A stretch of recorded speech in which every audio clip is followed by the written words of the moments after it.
Support for this podcast comes from the Central Valley Journalism Collaborative, connecting communities with the resources, infrastructure, and networks to ensure a vibrant local free press. From KVPR in Fresno, this is Central Valley Daily. Happy Friday. It's July 25th. I'm Elizabeth Arkalian.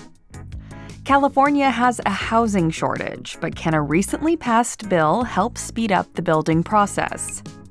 The proponents of this legislation say that it's going to provide a lot of certainty to this type of housing development and reduce some of the costs for developers.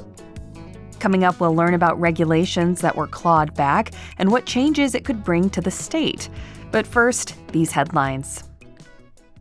Tulare County health officials have confirmed 2 cases of measles. They say 2 unvaccinated children contracted the virus while traveling out of state.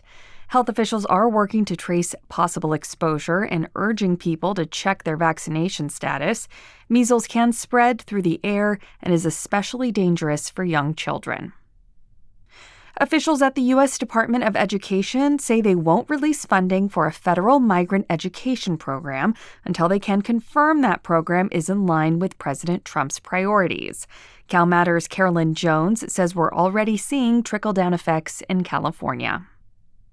This program serves 80,000 students across the state, many of whom live in labor camps with their families, and the program sends tutors and staff members to labor camps and to schools to help these kids with schoolwork, because these kids switch schools every couple months with the seasons as their families move around. Counties across the state have either scaled back programs or put programs on hold. Some summer programs have been canceled outright. Butte County Office of Education had to lay off 400 staff people statewide because they oversee a statewide program. Santa Clara County Office of Education had to lay off 22 people. So there's been layoffs and cutbacks statewide. That was Carolyn Jones with CalMatters. California has released new directions to help stem the impact of subsidence. That's the phenomenon where the land beneath our feet sinks because too much water is extracted. KVPR's Crescencio Rodriguez Delgado reports the public can weigh in on the guidance before it becomes final. Subsidence has been a problem in California for almost a century, and it continues to damage land and infrastructure today. The Department of Water Resources says that its new guidance is not meant to replace any existing regulations. Instead, it says it wants it to be a new tool for those fighting the problem. The draft guidance includes things like ways to limit subsidence and how to monitor for it. Subsidence is also one of the key issues that must be managed under the state's landmark groundwater sustainability law known as CEQA. The public is allowed to weigh in on these guidelines until mid-September. For KVPR News, I'm Crescencio Rodriguez Delgado.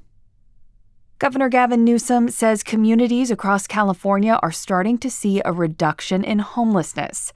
Cities like San Diego and Riverside have reported a decrease in the number of unsheltered people in the last year. In Los Angeles, that number has dropped for 2 years in a row. The update from the state comes from the annual Census of Unhoused People, known as the point-in-time count. Newsom has also taken stricter steps to manage homelessness in the last year, like forcing local encampments to be cleared out. The California State University system says it's facing a $2.3 billion budget shortfall, which is nearly a quarter of its operating budget. CSU trustees blame the funding shortfall on rising energy and labor costs, limited funding from the state, and delayed funding promises from lawmakers. The system has already had to cut over 1,000 jobs and courses. Leaders say more tuition hikes are likely next fall as the system works hard to stay afloat and faculty union tensions continue to grow. You've probably heard Congress has canceled federal funding for public radio, but KVPR isn't going anywhere. Our commitment to serve the Valley has never been stronger, but KVPR needs your help. We're working to replace about 7% of the station's overall budget in the next few weeks to prevent cuts to programs and local coverage. Start a new monthly gift today at kvpr.org/donate. Together, we can protect public radio. And now to our main story. If you want to ruffle the feathers of housing developers in California, you only need to say one word: CEQA. That's an acronym, and it stands for California Environmental Quality Act. It's a state law that requires developers to assess and publicize how proposed projects might impact the environment. Builders have to consider things like water, wildlife, noise pollution, and more. While intended to mitigate environmental damage, critics argue CEQA can also be weaponized and cause projects to be bogged down by lawsuits. That's because anyone who contests the environmental review's findings can file a suit. As a result, builders and critics of California's housing shortage say CEQA is partly to blame for the state's housing crisis. But the tide is turning, and an unexpected person is leading the charge. Governor Gavin Newsom successfully convinced the state legislature to pass a bill that would suspend some of CEQA's strict requirements for urban residential development, and that could have implications on California's housing shortage. To break down this change a bit further, I spoke with CalMatters housing reporter Ben Christopher. Here he is explaining CEQA a bit more. So the California Environmental Quality Act, which is pronounced CEQA, is a more than 50 years old state law that serves as a check on all kinds of development across the state. So effectively what it requires is that whenever the government, the state or local government makes a decision, and that includes the permitting or the approval of a development project, they have to look into the potential environmental consequences of that decision. And in the housing context, this has been blamed by the building industry, by pro-housing advocates, and some housing policy experts as a source of delay and added costs onto housing developments. And that is both because it requires local governments and developers to study these environmental implications of what they're doing, but also it adds a cost and delay because it presents the possibility of litigation. So anyone can bring a lawsuit under CEQA if they feel that a study wasn't conducted thoroughly enough or didn't check all the right boxes. And so if you're a housing developer, this is certainly what developers will say, is that this hanging threat of litigation makes projects riskier, it can make them take longer, and it adds to cost. And so this has been a debate in housing circles and policy circles for years and years. And so this year is probably the biggest change to the law, at least in the housing context, certainly in my lifetime. I was really surprised at that fact in your reporting about the way lawsuits were kind of used to alter the process potentially, or just the delays that those could impose. So obviously we've turned a corner here because under a new state housing bill, CEQA will no longer be applied to construction of homes in urban residential areas. So what does that mean for housing developments here in California? Yeah, so the bill applies to what's considered infill housing, which is just a general term that basically means any housing in areas that are already developed. So that's opposed to what might be derisively called sprawl. And so this defines infill as any kind of housing within an urban area that is surrounded by development or has already been developed. And so by exempting this kind of housing from CEQA, the proponents of this bill are hoping, and by the way, that there are some high-profile proponents, including Governor Gavin Newsom.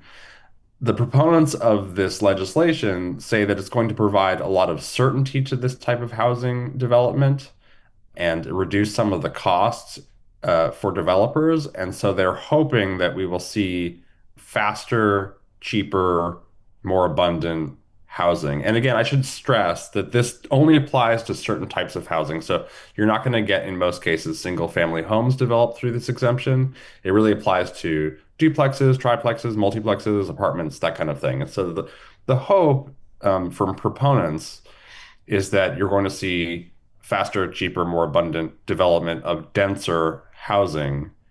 And part of the environmental argument here is that, yes, CEQA is meant to provide this check, this safeguard against environmentally irresponsible development. But the proponents of this legislation say, well, look, building apartments in places that are close to public transit, where people can walk and bike, where they don't have to drive in from the suburbs or further out, is inherently better for the environment than other types of housing development, that the state desperately needs more of this type of housing. And so they argue that this is an important roadblock that needs to and now has been removed. So when I hear the word infill, I always think of like a cul-de-sac with that random empty lot that for whatever reason never got built. So we're talking, like you say, places within towns that are relatively populated. This would not count, for instance, if you're on the edge of Fresno County where it's rural and a developer comes in and says, oh, I'd like to build a 5,000 home development here. That's not going to qualify, right? That's right. Yeah. So it is that empty lot that for whatever reason has never been developed, or maybe it's a parking lot that someone wants to turn into housing, or it's a defunct strip mall, or it's some other building that has been used for a different purpose that wants to be turned into housing. I should say there are also protections or restrictions in this legislation that prevent it from being used to tear down existing housing and replace it with new housing. And so that is a potential limitation to this law, meant to protect existing residents and tenants. But it means that if a parcel that has had tenants on it in the last decade, then that it also can't make use of this new exemption. Got it. So what's next for housing development here in the state? Does it look like there will be any other forthcoming law changes that could make it easier to build? Anything that could be building on CEQA in years to come? Are there conversations about that? Well, it's interesting that this year there are some of the most ambitious housing bills that I've seen in quite a long time. So this is one of them. Another one being championed by a state senator up in San Francisco, Scott Wiener, would allow much denser development around areas where there's significant public transit. So that, coupled with the CEQA exemption, could pave the way for quite a lot of that kind of what's considered transit-oriented development. There's also a whole slew of legislation that's still working its way through the state legislature that's aimed at speeding up the permitting process and making changes to the building code, which, if you think CEQA is technical and boring, let me talk to you about building code changes. But, a lot of the stuff is very much in the weeds, but it could have a significant impact. Again, it's hard to know at this point how significant, because A, there's just a lot that goes into the construction of housing, and B, it's in this broader economic climate these days with high interest rates, an uncertain tariff environment, an uncertain labor market because of the very aggressive deportation policies of the Trump administration, that there's a lot of balls in the air if you're a developer. And so it's hard to know exactly what's going to happen. But I guess politically, it is notable that the legislature, and certainly the governor, certainly the assembly, seems really adamant that they want to do big, contentious, certainly controversial legislation when it comes to promoting more development of housing. That was my conversation with Ben Christopher. He's a housing reporter with our news partner, CalMatters. You can find that report and more at calmatters.org. And that's today's show. Have a topic you'd like us to cover on Central Valley Daily? We'd love to hear from you. Email podcast@kvpr.org. Today's episode was produced by Jonathan Linden and KVPR with support from the Central Valley Journalism Collaborative. I'm Elizabeth Arkalian. Find the latest local news anytime at kvpr.org.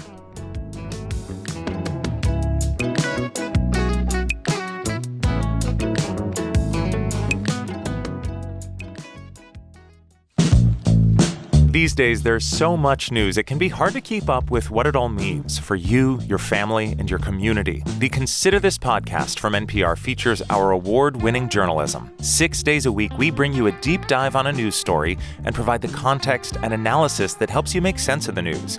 We get behind the headlines. We get to the truth. Listen to the Consider This podcast from NPR.